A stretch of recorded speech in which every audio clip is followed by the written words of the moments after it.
Merci Lionel. Donc, les cantonales ne s'appellent plus les cantonales, ça s'appelle les départementales, mais ça ne change pas grand-chose. Ce qui est important, c'est qu'il y a un gros changement au niveau des candidats, puisque nous devons présenter 4 personnes, 2 titulaires hommes-femmes et 2 suppléants hommes-femmes. Si on n'a pas ces 4 personnes sur un canton, si on n'en a que 3, on ne peut pas se présenter. Le Front National sera absent dans le canton. Pour nous, pour moi, c'est hors de question. Nous avons 23 cantons dans le département. Il nous faut donc 4 fois 23 personnes. Alors ça fait, je pense, 96. Plus 23 mandataires financiers. Les mandataires financiers ne se présentent pas à l'élection. En revanche, ils tiennent la comptabilité des candidats à la cantonale. Merci. Donc ça nous fait 115 personnes. Ici, vous êtes aujourd'hui 90. Donc il faut trouver plus que vous. Plus que vous. On y arrivera, mais je voudrais que vous ayez bien conscience que personne d'autre ne le fera à votre place. Je vous demande de vous comporter en homme libre. Un homme libre, c'est quelqu'un qui a le choix. Vous avez aujourd'hui le choix de dire oui, je m'engage un petit peu plus loin que ce que j'ai fait jusqu'à présent. Jusqu'à présent, je vote. Jusqu'à présent, je paye une cotisation. Jusqu'à présent, je milite, je viens à des dîners. Je vous demande donc d'en faire encore plus. C'est d'accepter d'être soit candidat titulaire, soit suppléant, soit mandataire financier. Bien. Sinon, le contrat ne sera pas rempli. Il ne sera pas rempli vis-à-vis des Français qui nous attendent. Si rappelez-vous qu'au niveau des municipales, nous avions 36 communes dans le département. Nous pensions faire 15 listes. Nous n'en avons fait que 8. Ça veut dire qu'il restait 28 communes qui ne nous ont pas vus pendant plus d'1 an. Heureusement, aux européennes, nous étions là à nouveau et ils ont voté massivement pour nous, puisqu'on a quand même doublé notre score sur l'ensemble du département. Au municipal, là où nous étions présents, on a fait 7% en moyenne. Eh bien, aux européennes, on était à 14% en moyenne. Donc il y a un potentiel.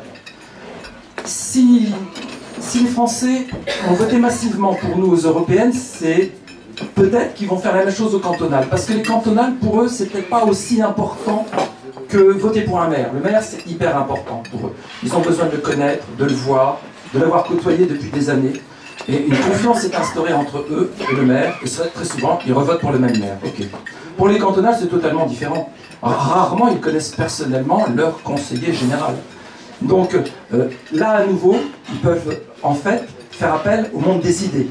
Les Français aiment beaucoup le monde des idées, et nous leur proposons des idées novatrices. Et l'actualité montre que nos idées sont bonnes. Donc, sur ces cantonales, il y a de grandes chances qu'à nouveau, ils votent pour nous. À titre d'exemple, en 2011, nous avions 23 cantons à pourvoir, et nous sommes arrivés à placer 3 candidats au 2e tour. 3 sur 23, vous allez me dire, c'est pas terrible. Ah oui, sauf que d'habitude, on ne plaçait personne au 2e tour. Donc c'était en 2011, nous sommes arrivés à placer 3 personnes. Laurent Salle, ici présent, le meilleur d'entre nous, moi, un peu moins bon, et puis il y a une 3e personne qui n'est pas là, qui est Alexandra Piel à Saint-Cloud. Bien. Au 2e tour, on est tous montés à plus de 20%. Je crois que tu es même monté à 26, je crois, hein, 26%. Bon, donc, bien sûr, on n'a pas été élus.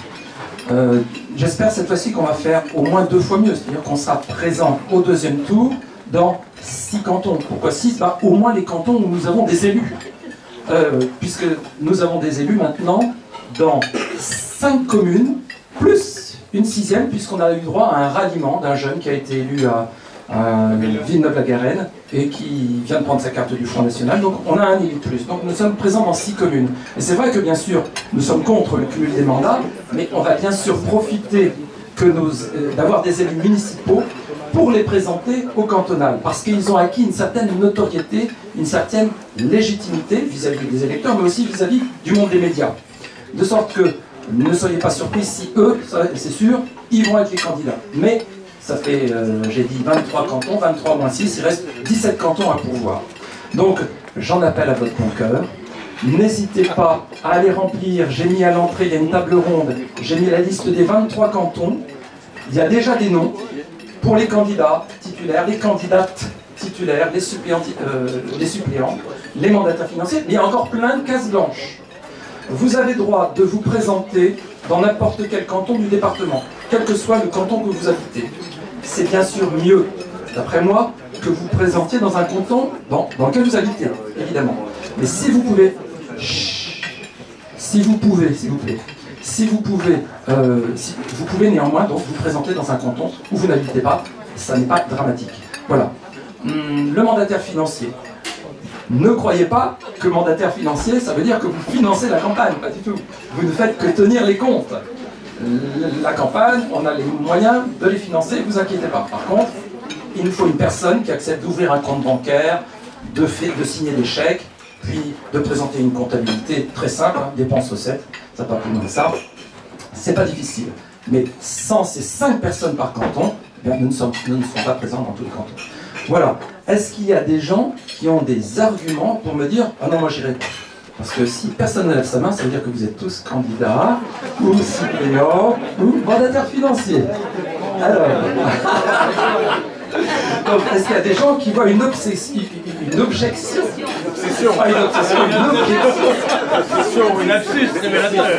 Oui, on connaît bien. Voilà. Qui a une objection qui fait qu'il n'a pas du tout envie d'être candidat? Sachez que, chose importante, les candidats titulaires auront leur visage sur des affiches.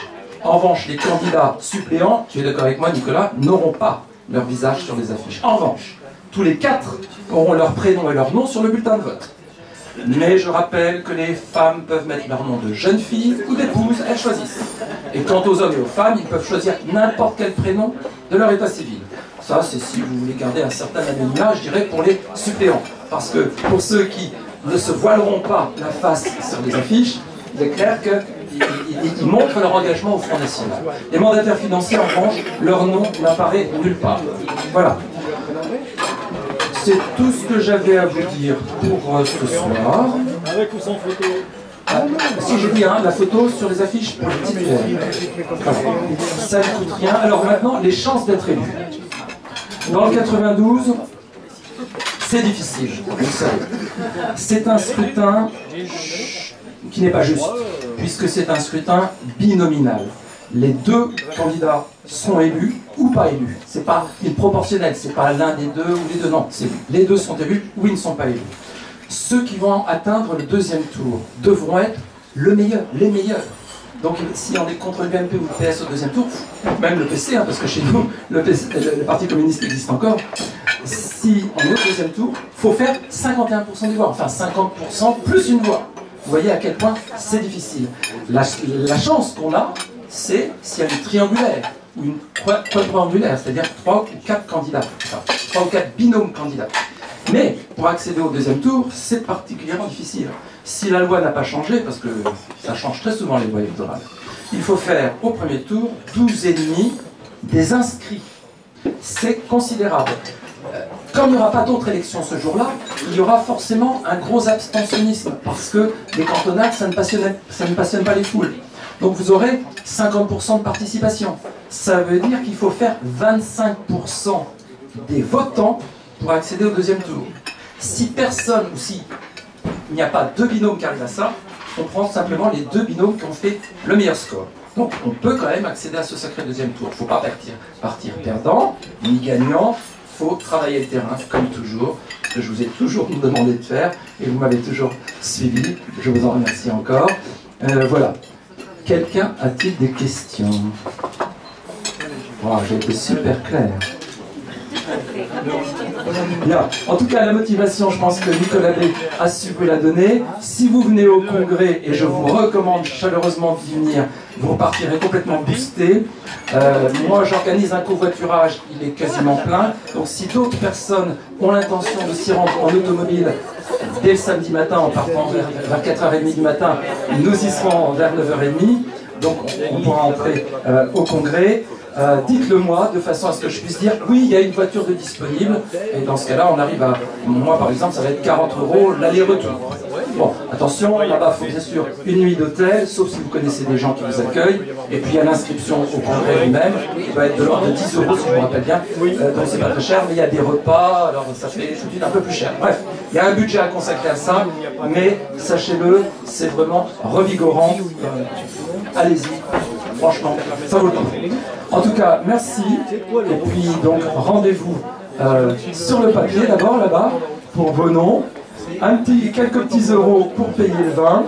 Et puis à la prochaine fois avec Bruno Gollnisch. Je ne sais pas encore où, mais ce sera le jeudi 23 octobre. Merci.